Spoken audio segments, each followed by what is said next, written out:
Assalomu alaykum hurmatli tuzuklar.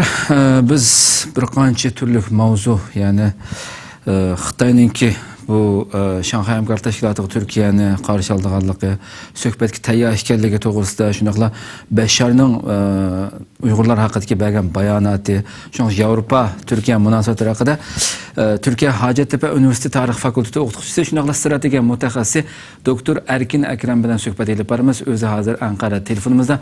Assalomu alaykum. Aleyküm ve selam. Doktor Alben ziyaretimizi kabul kıldığınız için köp rahmet etimiz. Memnun köp rahmet etimiz. Doktor Alben ben şunu bilen başlayayım. 14. Mart günü Xitay Tashqi ishlar Hua Chunying şu Beijing'da açılgan axborot e'lon qilish yig'inida şu Shanxay hamkorlik tashkiloti Turkiyaninki qatnashishi, Turkiyaning qo'shilishi haqida bir muxbirning so'ragan savoliga Turkiyaning nihoyatda muhim bir davlat ekanligini bildirish bilan bu yerga xuddi bu yerda Turkiyaning dal mushu Yevropa ittifoqi bilan munosabatning yiriklashayotgan bir paytida to'plandan to'g'ash o'g'irlagandek ish qilgandek bu bayonotni e'lon qilishi Turkiyaga yoqishchoq bo'lib Turkiyani maqtagandek bir shaklda bayonot berishi mushu masalaga qanday qaraysiz? Mushadan başlasak. Aslında bu mesele uzun yıldan beri bağımdı. Xitay şu 2015'ten kim şu Türkiye'nin Shanxay hamkorlik tashkilotiga a'zo bo'ldi degan bir ko'z qarashga kelgan. Başta Xitoyning mutaxassislari bo'libmi, şu ijtimoiy fanlar akademiyasininki mutaxassislari, ularning yozgan dokladlarida, şu Shanxay hamkorlik tashkilotininki yillik dokladlarida buni bayon qilgan. Aslında şu 2016'da onun için Xitay hükümet tarafından azrak bir purtup kıldı. Ama Xitay şunu uçuk demeye vardı. Türkiye'nin hazırlıkla sohbet devletimi ya ki şöyle közet gücü devlet mi ya ki esas devlet mi? Yani bu üç yıl ezavaçı bu Shanxay hamkorlik tashkiloti. Onu uçuk demeye vardı. Şununla bu Xitay'ınki inik bir planı bulmaganlığını mı küstüdü bir yerde? Hem de Türkiye'nin mi bazen Shanxay hamkorlik tashkiloti kırmızı diyen vakti da sen hazır diyalog yani bu sohbet devletininki seviyede. Hoş. Bunun üst seviyeye közet gücü ve şundakla resmi a'zo degan yerga qaysiniga kirmoqchi? Türkiye mi uçuk demeye vardı? Şunun bir yerde bir mücmellik ahval mı var? Hoş.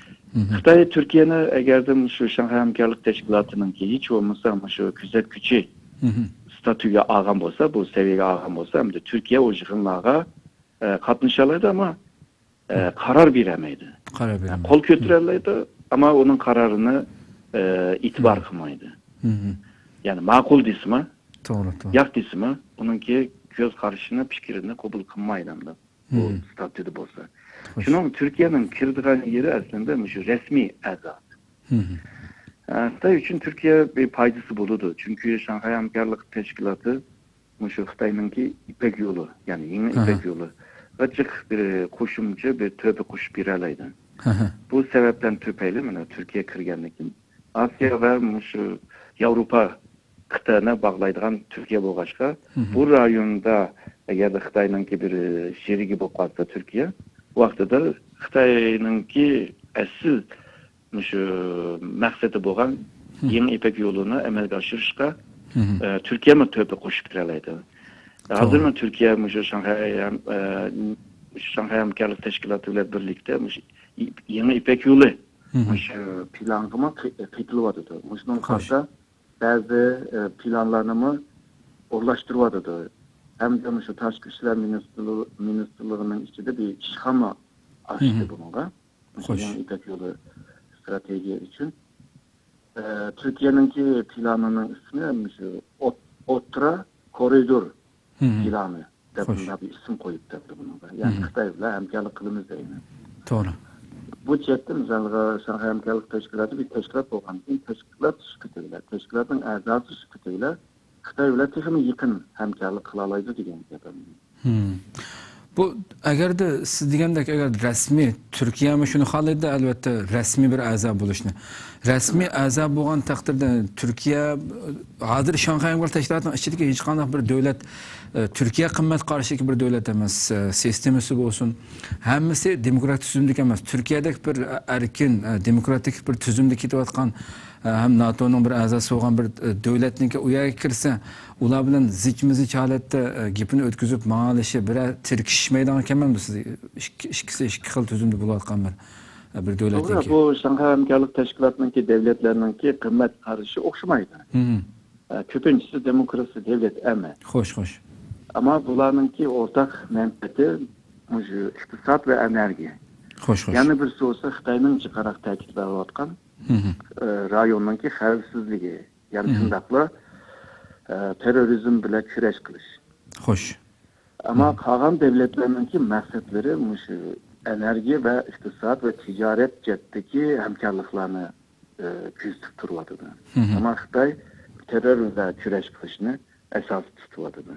Yani bunda degan vaqtida o'xshamaydigan ideyadagilar bir yerga kelgan chog'da cho'qim bir moddiy manfaat bo'lishi lozim. Ama moddiy manfaat jihatda bir o'xshashlik bor, ama Xitoyninki maqsadininki eng muhim maqsadi shu terror bilan kurash qilish bo'lg'achqa, yani maqsad jihatda, moddiy jihatdagi maqsadimi bir o'rtaqlikmi ko'rinmayapti. Ba'zi davlatlar uchun misol deylik, Türkiye'nin davatkan PKK degan tashkilotini, terror tashkilotini Xitoy hozirgacha buni terror demayapti. Xo'sh.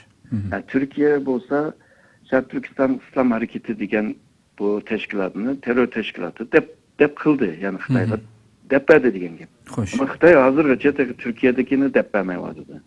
Shunga bularninki terrorizm bilan kurash qilish masalasida bunda bir hamkorlik qilishmi biraz qiyin, yani bence. Yani Xitoy terrorizm degan vaqtida, yani Xitoy terrorlik bilan kurash qilmas u bu degan vaqtida Xitoyning og'zidan bu gap chiqqan vaqtida bevosita yana Uyg'ur degan gapda hamda Uyg'urlarga qarshi. Nima uchun atrofdagi davlatlar faqat Xitoydan keladigan iqtisodiy manfaat uchun ham yani Xitoy bilan birlashib turib, yani Uyg'urlarga qarshi, yani hargizmi Xitoy O'rta Osiyoda boshqa bir davlatlarda bir maydonga chiqqan bir amaliy bir kuch yo'q u yerda terrorlik palampusdan bor degandek masalan. Men sizlarga yordam qilib terrorlik qarshi turib birman deydigan. Xitoy shu hamkorlikning ichidagi Shanxay Hamkorlik Tashkilotining ichidagi butun davlatlarni, yani Uyg'urlarga qarshi, yani Xitoyning og'zidagi terrorchilarga qarshi o'zining sepig'i shunday qo'shdim boshqa bir ish emasligini bilib turib, masalan, Türkiye'ye bir qandaq bir payda, iqtisodiy jihatdan boshqa qandaq bir payda kerak bu. Esasen şu iqtisadi. Çünkü Türkiye taraqqiy qilayotgan bir davlat bo'lgandan keyin iqtisodini kuchlantirish davlatninki asas siyosati bo'ladi. Ama Türkiye'nin etrafı tinch bo'lmag'achqa, bunda bir ahvolda hem iqtisodni ilib berish, hem de devletninki etrafdagi xavfsizlikni qo'g'dash Türkiye uchun nihoyatda qiyin. Hem de Avrupa g'arblar bilan bu jiriklik siyosati bor.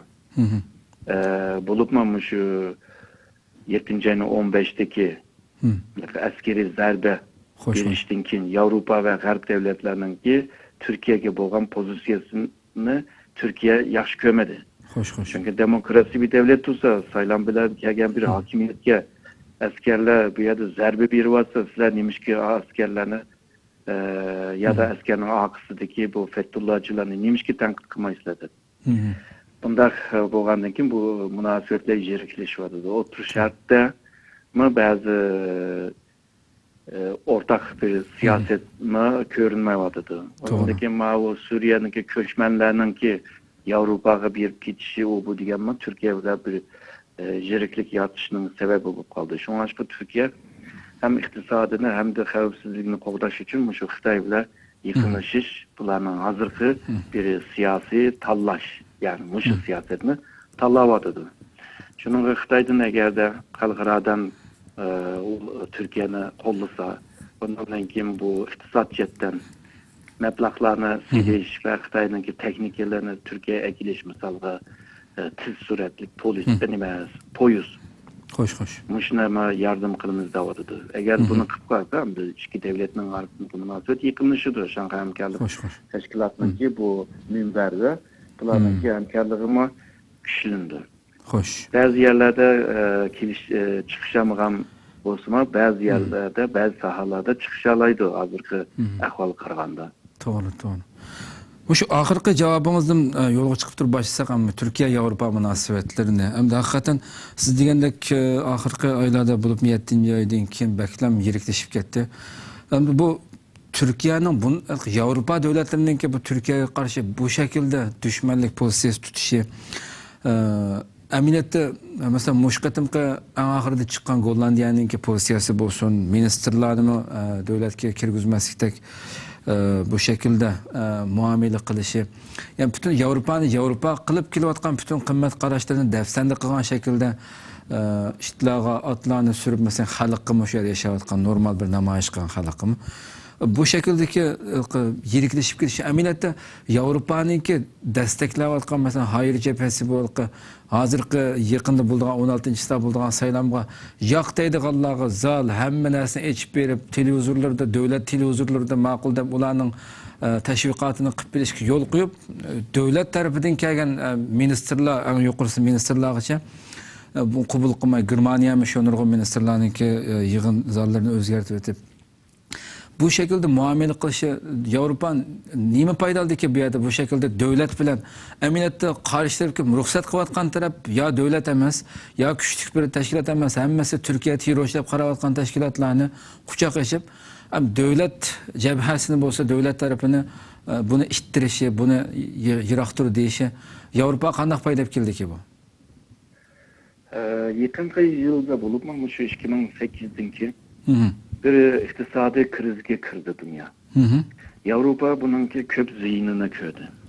Şununla Avrupa Birliği'ye a'zo bo'lgan bazı devletler biz üzümüzünü kutkuzmasak bu Avrupa Birliği bizni tuzgire kutkuzamaydigan şeydi deb. Bulunma Gresya'daki iktisadi kriz de bulunur körelidi.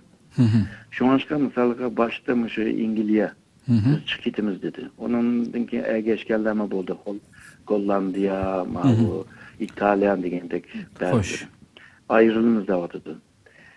Mandak degen vaxtıda o yeniden milli devletleşiş degen bir baskuş başlavadıdı. Bunun şu liberalizmden ki tesirinden tüpeyli devletler özara mışındak bir birlikni kurup siyasi, iktisadi, mutabbiye, xavfsizlik degandek şu sahalarda birlikte hemkarlık kılıp birlikte hal kılışınınki yolunu tapkan. Bu bir çetten degen vaxtada doğru tarafımı var ve bazı neticenimi aldı ama şu iktisadi krizden töpeyle Avrupa Birliği'ninki aslında Çin birlik emesliğini körüp algılı buludu. Bu ayrılışla birlikte Avrupa'nınki şu meyli kaç devlet olsun bularının içindeki bir milletçilik mi güçlü vardı. Bu milletçiliğinki obuktisi şu İslam'a, Müslümanlara karşı çıkış. Yani Müslümanlara, İslam'a kançılık karşı çıkan olsa bularınki öz aradaki ittifak ve birlikler şunçılık güçlüydü. Bak Gollandiya'daki saylamda bunu köreledi. Yani Türkiye'ye Çin çıkaşka mevcut hükümet kalan milletçilerinki avazını ilip yani birinci parti olup çıktı hakimiyetine başkurup. Bunun başkurun. Bunda ahval aslında tarihçetten qaraydigan bolsa 11. asırda başlayan bu. Yani Müslümanlara karşı bir İslamofobi hareketi. Bu şu Avrupa'nınki eneneleri bahanesi. Ama biz dünyaya universal mındak, bütün dünyanın kabul kıldığın kıymet karışımızını dünyaya yayımız bu âli ve ilgar bir göz karaş bolgaçka dünyamı bunu kabul kılıdığı şununla biz şu kıymet karışımız bile dünyaya hakim olumuz ya da dünyaya da numune bopirimiz. Dep düşengen. Ama bu hazırki ben degen özgürlükte yani yeniden milli devletleşiş bu kıymet karışımı bozuladı da hazır. Nurgun devlet bununla işlenmeydiğen bulup Nurgun devletinin adamlarına halkıma bununla pek işlenmeydiğen kaldı. Çünkü bazı devletlerge mandaq deb ba'zi davlatlarga andaq qilib qilgandan keyin demek ki bu qimmat qarishi Xo'sh. bir ikiyüzlük bir ahvol yaratgan bo'ldi. To'g'ri, to'g'ri. Bundan başka misalga Yevropa Birliği degan vaqtda aslında Hristiyan medeniyeti ne birleştirgen bir birlik bu. Şunun Türkiye'nin kabul kılışma ters bununla. Türkiye uzun yıldan beri kırmen degan ki hazır nurgun meselelerini, tosaqlıqlarını yaratgandan keyin Türkiye mi onunla açılık geldi abi. Yem degan gap bizni şu ishikda istiqlal qilayotganlar o bu degandek. To'g'ri. Yani bu hamma sababni yig'ib kelganda tarixiy, siyosiy, diniy, madaniyat yani kültür jihatdagi bu xil bir-birisi bilan o'xshmaslikdan tufayli Türkiye'ye bir düşmanlık demeyle bir öşmenlik payda buluyordu. Ama Türkiye'nin ki ulağa karta kattık siyasetine ilip bir işi bulup mu şu diğer sözlerde kattık kelimelerine sözlerini işlet geçke ulağımın tekime terk edilen gibi. To'g'ri. Hem de Türkiye 200 yıldan beri şu Avrupa ile müdahale birleşiş ya da Avrupa'ya karat neymiş diyen bir siyaseti vardı. Bu sebepten tüpeyle şu Türkiye Müslümanların arasında Avrupa'ya en yakın hem coğrafya cihetten hem tarihi cihetten hem de bu Avrupa Birliği kiriş sebebinden tüpeyle siyasi, iktisadi, nurgun sahalarına yakın. Bu sebep bu şunu köstüdü. Yani birinci görüngen düşman ya da rakip ya da yaş gömgen devlet Türkiye olmalıdı. Yani Müslüman'a karşı ilip beriyotgan siyasetinin birinci urulduğan ya da birinci nişan şu Türkiye görünüyordu. Şu an şu Avrupa ve Türkiye'nin arasındaki bu jeriklik müstakil devam kılıyordu. Xo'sh, xo'sh. Amaliyotda shu avval siz so'zlab o'tgandek shu irqchilik islomga qarshi kuchlarni aytib kuchayib ketadi. Yana bir masala uzundan buyon bo'lib Suriya masalasidan keyin shu multajilar, shu panohlanuvchilar masalasi Yevropaning beshini ortib kelayotgan masala. Turkiya bu yerda cho'ng bir to'saq bo'lib turib berayotgan Yevropaga. Yevropa Turkiyaga biz yordam qilamiz shu panohlanuvchilarga. Sizlar to'sib turinglar, qilmanglar. Bu yerdan hijrat qilib ketganlarni qaytirib keling degan nurg'un anglashim bilan bo'lgan tamda o'z vaqtida. Buni davomli Turkiya masalan Yevropa o'zining va'dalarini amalga oshirmaganda Turkiya davomli holatda Yevropaga tahdid qilib hali ichibitimiz chegarani hali qaytirib kelganlarni qabul qilmaslik, qabul qilish nimasini amaldan qoldirib u bu debmi bundan e'lon qildi davomli. Necha kun oldinmi Çavuşoğlu'mu masalan Mavlud Çavuşoğlu mushni amaldan qoldirib o'tish mumkinligi ehtimolini so'zlab o'tdi. Nima uchun Turkiya bir vaqtda mesela yillardan buyon buni davom qilavermaydi? Yevropa madamiki hammasi shunday Turkiyaga dushmanlik qilayotgan ekan, Yevropaning qo'sqi og'riydigan, Yevropaning ojizlik taraf bo'lgan bir Edirne'den chegarani echiblam kim qaytirib kelsin hech qaysini qabul qilmaymiz deb bir oy echibasizlar balkim Yevropa o'zi tez cho'kib kelishi mumkin. Nima uchun bu ijroatni ilib olmaydi Turkiya? Sabab nima buningdagi? Şu Türkiye'ye kirgan Suriyalik ya da shundaqla Iroqdan kelganlar bor.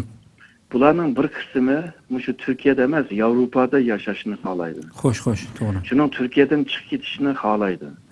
Ama Avrupa hem de Türkiye bilan bunda bir münasebeti bo'lg'achqa tarixiy şu Avrupa Birligiga kirish, iqtisodiy, tijorat jihatdan bunda bir qo'yiq munosabat bo'lgandan keyin hem de Türkiye'ye deydi sen aşlanıp aşağıda torap tursan hem de senin ziynınğa şunu bunu ulanı Baku'da demez mi Türkiye o köşmenlerini? O ziyanlara biz söylep versek ondan dikin biz sizlerge bir imtiyaz versek de aşağıda turvagan. Şunun Türkiye hem de o köşmenlerini Türkiye'de tutup durgan. Ama bu ikisi Avrupa ile Türkiye'nin ki bu kilişimini Avrupa taraftan bozgandan ki hem de Türkiye muşunu içitişme oludu hem de. Ama Avrupa ile bazı kilişimlerde yani bu kilişimle Avrupa tarafına ve Türkiye tarafına bunu etkes kılış için bir müzakere kılış lazım başta. Hoş. Kanda müzakere kılıp o kilişimge imza kılgan olsa şundakla müzakere kılıp o kilişimle iptal kılış lazım. Bu bir mesele. Yani bir mesele olsa, misalga Türkiye'ye mandak bir obraz da bir yama obraz bulup kılış mümkün. Hoş. Türkiye şu köşmenlerini bir kozur kılıp Avrupa'ya işletti degandek da bir ahvalını yaratmak için Türkiye'nin hazırca şu Suriyeliliklerini tutup durmadı. Ama Suriyeliliknin bir kısmı Avrupa kitimizde Türkiye'ni avar kılmadı. Doğru. Şununla Türkiye hazırmış nakılı işkilemlik deyimiz ama işkilemlik yani İşte. olanı mı razı kılamayı onu mu makul diyemek turvardır ama yakın zamanda belki Avrupa ve Türkiye bu köşme meselesi için müzakere kılış için bir yerlerde yığılış mümkün hem de. Ha, hoş.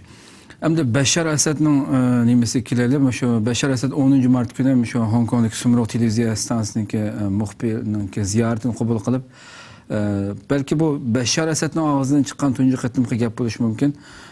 Biz Xitay istihbarat teşkilatıyla hemkarlaşıp Uygur terörçülerine qattiq zarb beryapmiz, zarb berdik degan bu bayonotni bugungi kunda e'lon qilishini siz nimaga bog'laysiz, qanday tushunasiz? Shunga bilan birga yana Suriyaniki Xitoydagi bosh elchisimi Imad Mustafami Suriyada Shinjongdan kelgan 5000 ga yaqin terrorchining borligini ilgari surgan. Bu ikki bayonotni siz qanday tushunasiz? Şu Suriye meselesi oturup çıkandan beri Xitay başta bir cim turpaktı. Hoş. Onun için Birleşken Devletler Teşkilatı'nda Rusya'nınki fikirleriga ya da göz kararlarını kollap geldi. Ahire şunun şu 2 yıldan beri Xitay Suriye bile bir Ermenice'deki ticaretine kılışkı başladı. Mesela Suriye'ninki Ermenisinin işiltivatkan mücip maşinleri, onun koludaki bazı kuralları degandek bularını Suriye'ye sitipedi. Hoş. Onundan başka Xitay Suriye'ye askeri mütehassislerini evetti. Bu mütehassislerninki sahne kançılık bilmeyimiz bula mütehassisteydi. Asker mi emez mi bula cangı kırmemdi onu bilmeyimiz ama hiç olmasa şu Uygur meselesi, uyaga bağlan Uygurlarga karta belki birlikte bir faaliyet edip bir iş için evetilgen mütehassıs okşaydı bular. Hoş. Bu başlagandan keyin yeni İpek yolu siyasetimi başlap gitti. Bu siyasette ötken yıllarda Xitay'ınki şu Demeşk'teki başelçisi bir yığında şunu diyen. Suriye'ninki bu uruşları tüygendiken Xitay bir yerde cık meblağ saladı. Bu mu İpek yolununki bir terkibi. Şu başka İpek yolu şu foundation yani vakfının puludan acırtıp Suriye'ninki şehirlerini yeniden siliş, koçlarını yeniden yasa, binalarını yeniden siliş degandek şu meselelerde Xitay yardım kılıdı o deydi. Yani demek ki Xitay'ın şirketleri bir yerde pul tapudu degen gel. Hoş hoş. Yani hem siyasi cetten hem şu ermi cetten hem de bu ticaret ve iktisat cetten iki devletin münasebeti yıkılışı vardı. Hoş. Bu Xitay bile bu ermi cetten hatta şu akbarat cetten ki hemkarlık aslında ebey degandek bu iki devletin münasebetinin yakınlaşkanlığını küstüdü. Ve bazı sahalarda hemkarlık kılışka başladı da közsekme buludu. Yani bu Xitay asta Ottur Şark'a kırvadıdı dep mi bilsek buldu. Hazırca belki Suriye hükümeti bile şu aşağıdaki Uygurlarga karta belki hemkarlık kılış mümkün ama kelgüsünde Suriye devletinin yeniden yasap çıkışı içinde Xitay'a belki yakımı kendi dairede hemkarlık kılışını başlaydı da oylayma. Hoş hoş. Ahırda bir ağız bir sual bilen tüktey. Pek uzat ötüm hakikaten. Şu yakında ben elbette bu akbaratlarda resmi şekilde bir tekitlengen bir mesele emas. Xitay bilen Qazaqistan'ınki Türkiye'de resmi istihbarat işxanası kurganlık, doğruluk bazı gaplarni anlavatma bunun qanchalik asosi va albatta Türkiye'deki bir devletten tüm dünyanın nurgun istihbarat adamları bir yerde hizmet kıldıqanlık aynı qamda mayli gayri resmi şekilde olsun. Bu resmi şekilde işxana kurup qilishi Türkiye'de mümkün mü? Bunun qana qaraysiz? Hazır iki tarafınki şu axbarat jetten hemkarlık kılışının bir sözdeki bir kilişim var. Ha. Yani Uygur teşkilatları, bazı Uygur şahsiyetki karta Xitay materyallarını tayyor kıldı. Dokladlarını tayyor kıldı. Türkiye'ye birdi. Ve şundakla terör faaliyetinin kıgan bolsa Türkiye onu tutudu emdi. Eğer de Xitay pasportluk o bu bop kalsa ve bu inik bop kalgan bolsa ve kıgan günah mı inik olgan bolsa Türkiye bunu kaytırışınınki ihtimali var. Bunu kılış için Türkiye-Xitay arasında şu günahkarlarını, cinayetçilerini kaytırıp biriş diyen bir kilişimge imza kılış lazım. Hoş. Aslında Xitay 2000 yılında muşuna oylaşkan. Biz vaxtadaki içki ministri Saadettin Tantan Beijing'e berip bunun imzasını itip kelgen. Fakat Türkiye'de bu büyük mecliste bunun kabul kılgını yok. Hem de bunu yeniden kılmakçazı. Xitay mı bunu talep kılvadı. Hem Xitay reisi Xi Jinping'in mi şu yılın içinde belki Türkiye'ye bir ziyaret kılış mümkün. Hoş. Ama Türkiye'nin Cumhurreisi Erdoğan mı şu 5. ayda Xitay'a bağmakçı.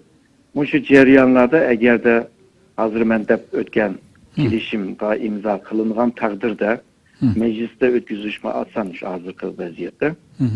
O vaxtda da əvvəlki tutulğanlarına kaytır birişininki ihtimalımı peyda oldu. Buna bir imkan mı tuğuldu? Hoş, hoş. Çünkü bu iki devletin arasındaki ahbarat teşkilatının ki eğer de bunun dinkin koyuqlaşkan takdirde ihtimalle şu Türkiye'de bir ofis kuruşunun kimi ihtimal var. Bu əvvəlki degen kilişimninki bir maddesi buluş mümkün. Buna ihtimal var çünkü Xitay Türkiye'de eğer de Şarkı Türkistan'cılarının ki gücünü, tesirini yok etmeyi durup Xitay Türkiye münasebetini onçilik güçlendiremeydi. Yani şu Türkiye'deki tesirden, Uygurların Türkiye'deki tesirden tüpeyle Xitay'dan ki İpek yoluğuma katı ziyan bir aleydi. Xitay bunun aldığını iliş için Türkiye'ye menfaatine köstük durup elbette digen emelge işi tırşıdı deyme. Hem de hazırki bu körünüvatkan ahval çokum emelge aşıdı değişimi ters. Terakkiyatı qaraş lazım. Xitay, Türkiye eğer de akbarat jettinin aşında koyuqlaşıp ketken vaxtıda Garp devletleri, Amerika, Türkiye ile akbarat istihbarat jetten münasebeti boğan bu devletler Türkiye'ni mi ağırlandırdı o vaxtıda? Biz hemkarlık kılıvatkan çağda sen onunla kısan, biz ula bile bir rakip bulsak dep. Tursaş mümkün. Mesela Türkiye'nin ki cemaat fikri güçlense, nime de bunu onçilik çoğun kuruluşup, hem de aşında akbarat, istihbaratta hemkarlık kılış, doğru mu bu dep, eğer de cemiyetten fikirli kip gelse ya da meclisten kip gelse, onun ahire onu emelge aşırışma yani kolay bulmaydı, yani asan bulmaydı. Hoş, hoş. Ama Xitay'ın ki məqsədi aşında hemdi. Ya kuruldu diyen takdirde mi? Yani işxanası kuruldu diyen takdirde mi? Ulanın bevasıta bir yerde özü gumanlık dep qarıqanlığa hareket eylep beriş hukuku bulmaydı mı? Fakat məlumat toplaş, keyin Türkiye'nin adamını. Türkiye'nin kanunu onunla ruhsat vermeydi. Şunlaşka alaydı bir kanun çıkırış lazım. Yani Çet devletinin ki şu meyle akbaratçı bolsun, meyle asker bolsun, meyle kim bolsun. Bunların Türkiye'de bunda işlerini ilip biriş için ayrı bir kanun çıkargan takdirde onun kim bulundu. Hoş. O vaxtda bunda bir ahval çıkırdı. Başka devletler bizim içki işlerimizge ardışvatıdı diyen bir fikir çıkıp kalsa bunu oylaşıdığan çıkadam çıkıdı. Elbette, elbette. Şununla bunda pek asan bulmaydı. Ama Türkiye'nin vasıtasıyla belki özününki faaliyetini kılalaydı. Mesela Türkiye'ye dokladını teyyar kılıp, Doğru. Talancı terörist, püküncü terörist, manda iş kılan, andar yaman iş kılan diye delillerini güçlük, kuvvetlik birelgen takdirde Türkiye'nin sotu bunu sotlaydı. Eğer de bir günah bulup kalgan olsa, belki diyen kilişim bozakday kaydır birdi, kilişim bomay kalsı, Türkiye'de tutudu onu. Yani Türkiye'de tutup durdu. Hoş. Köptün köp rahmet. Hakikaten yaxşı etip berdiňiz. Rahmet sizge ziyaretimizi kabul kılganlygyňyz üçin. Ben rahmet eylemem. Rahmet sizge. Allah razı olsun.